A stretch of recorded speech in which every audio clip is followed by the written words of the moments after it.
now with what happened over the weekend. We've had Ole Miss people text us throughout the day because we mentioned two hours ago that Bartoo was coming on. Will they be in tomorrow? As far as, the 12 top 12 rankings. And so Bartoo, Ole Miss, they lost to Florida, they lost to LSU, and they lost to Kentucky. The win this week against Mississippi State will not do anything for them because it's not a top 25 win. In your opinion, is Ole Miss, if they win this week, Friday, which they should, are they in the college football playoff? Top 11? Yeah. How are they in the top 11? I mean, seriously, right? I mean, when you look at the numbers, heck, look at those losses you just rattled off.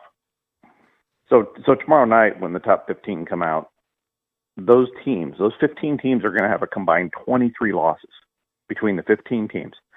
16 of them are to teams currently in the top 25. One of those is Ole Miss's, right? Losing their game. And then 6 of those games are to teams not in the top 25. Ole Miss has one of those too. And the last game is a loss to a team that's not even above 500. Again, Ole Miss. So when you look at the top 15 tomorrow, the only team that has lost to a top 25 team, a non-top 25 team, and a team below 500 is Ole Miss. And you and I know, since the dawn of time, since the day we were born, what is college football all about? Winning your football games and not losing. Period. Right? And I know people want to make strength of schedule arguments, and right now, based on the formula Bill Hancock gave us for committee ranking, okay? He gave us all the numbers 11 years ago, exactly what's important to the committee in order. And, the strength of schedule for Ole Miss isn't that strong either. They had a gift of schedule. We talked about this at the beginning of the year, right?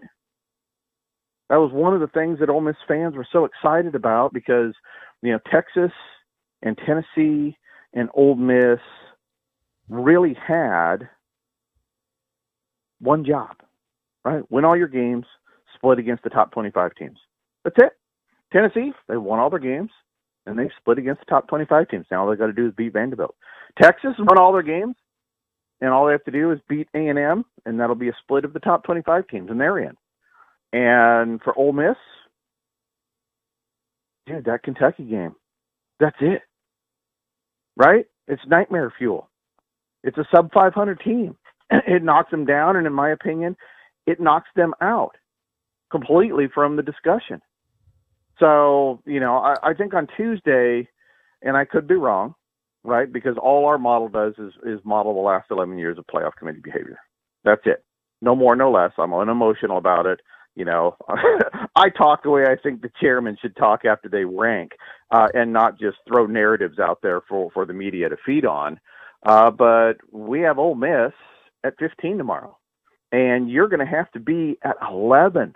Alabama's at 12, and it's going to be tough to jump over Alabama. Alabama's at 12, and they're on the outside looking in. So Ole Miss has a shot.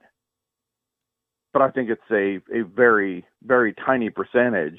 And I shouldn't get too far over my skis because I got to see where they're at on Tuesday.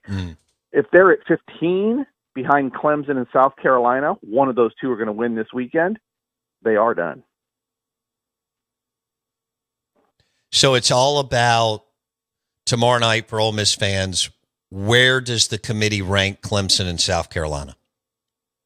That's the way I see it. That's it. Right? I mean, honestly, reality, right? Tell me that's wrong because we know you have to be top 11 to get in the bracket, right? Because one of the teams is coming out of the Big 12, which is outside the top 12 right now. So you're going to have to finish inside the top 11. So if Clemson and South Carolina are both in front of you, one of them is going to win. That means you need 3 other losses above you to sneak in at 11. And is it possible? Sure, I could die from a cold too. But it's just not likely. And it all comes down to that Kentucky game, man. It's the only bad loss on the entire board. And and I know, if they're sitting there right now at 9-2 and not 8-3, they're probably number 7 right behind Georgia and an absolute lock to make it, because they're not even in the SEC title game. Mm-hmm. That Kentucky game, man, that is going to. I know how you get a lot of listeners down there. You folks in the South are crazy for football. I can't even comprehend it up here in Pacific Northwest where I've grown up. Crying after you lose a football game, screaming to fire the coach after every loss. I don't get it, man. I don't get it. In that game, there's gonna be Ole Miss fans on their deathbed screaming about Kentucky and Mark Stoops, man. It's just because you worked so hard to get there. I was thinking about this yesterday. And it was amazing, because this whole journey for Ole Miss has basically been 4 years, right? I mean, Mr. Carter went out and hired Lane. And Lane turned into this superstar head coach. He was average before FAU, and then he turned on the Jets and he found something. And then he's still a top 10 offensive coordinator. And then he brings in Pete Golding. And I watched this program over 4 years turn into a top 10 staff. Right? And then they're one of the first to raise the money and jump on NIL. And they evaluated players, and boom, free agency. They took unbelievable advantage of it, as much as anybody over the last couple of years, right? Before anybody got all their money together. Now everybody has money. It's impossible to do that again. So you built the staff, you built the players, then the SEC said, here, easiest schedule we could come up with for you.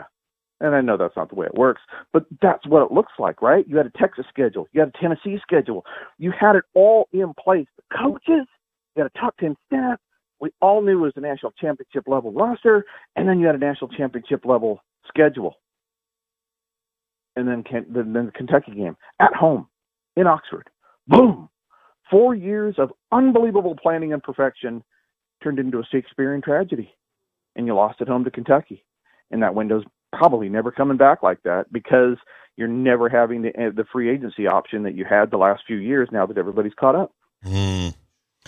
Dave Bartoo on the Out of Bounds show and the Farm Bureau Insurance guest line. All right, now that we got the text coming in, if